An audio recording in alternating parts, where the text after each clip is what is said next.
Assalamualaikum students, how are you all? I hope you are all fine. Stay home and stay safe. Students, it's our English B lecture and today we are going to do the comprehension paragraph. So open your workbook at page number 18.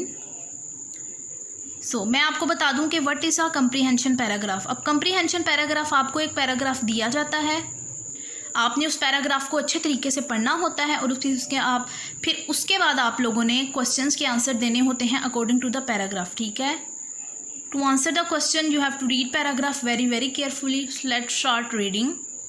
Activities that we do for enjoyment when we are not working are called recreational activities. उन्होंने कहा है ऐसी सरगर्मियाँ जो कि हम तफरीह के लिए करते हैं, जब हम काम नहीं कर रहे होते हैं उन्हें हम तफरीही सरगर्मियाँ कहते हैं. ठीक है.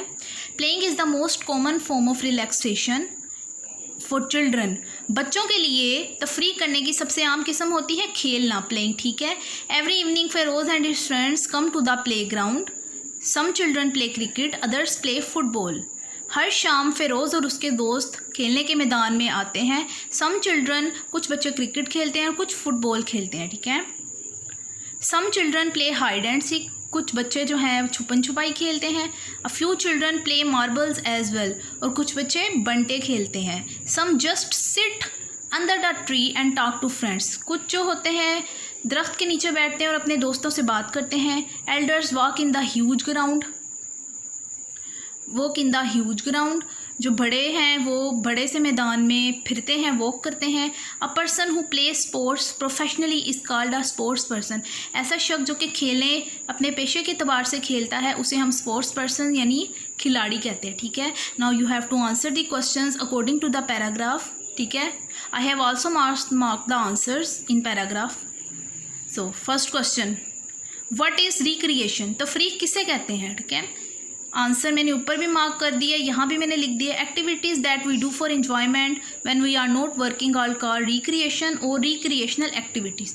ठीक है. ऐसी सरगर्मियाँ जो कि हम फ़न के लिए तफरीह के लिए करते हैं उन्हें हम रिक्रिएशन या रिक्रिएशनल एक्टिविटीज़ कहते हैं. Now come to the question number 2, what is the most common form of relaxation. उन्होंने क्या तफरीह करने की सबसे आम किस्म कौन सी है. Playing is the most common form of relaxation, खेलना जो है तफरीह करने की सबसे आम किस्म है.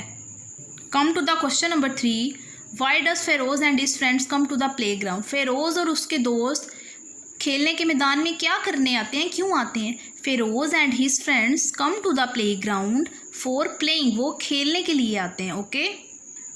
Question number 4, who walk in the huge ground, बड़े मैदान में कौन फिरता है. As you have read in the paragraph, elders walk in the huge ground, बड़े जो हैं मैदान में फिरते हैं. Last question, who is a sports person, sports person कौन होता है. As you have read in the paragraph, a person who play sports professionally is called a sports person. ठीक है. ये जो आंसर हैं आपके यहाँ भी मैंने मार्क कर दिए हैं, आप खुद से भी लिख सकते हैं. You have done the comprehension paragraph. Now come to the page number 21.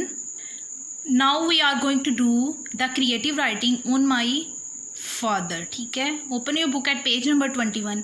अब मैं आपको बता दूं that what is a creative writing.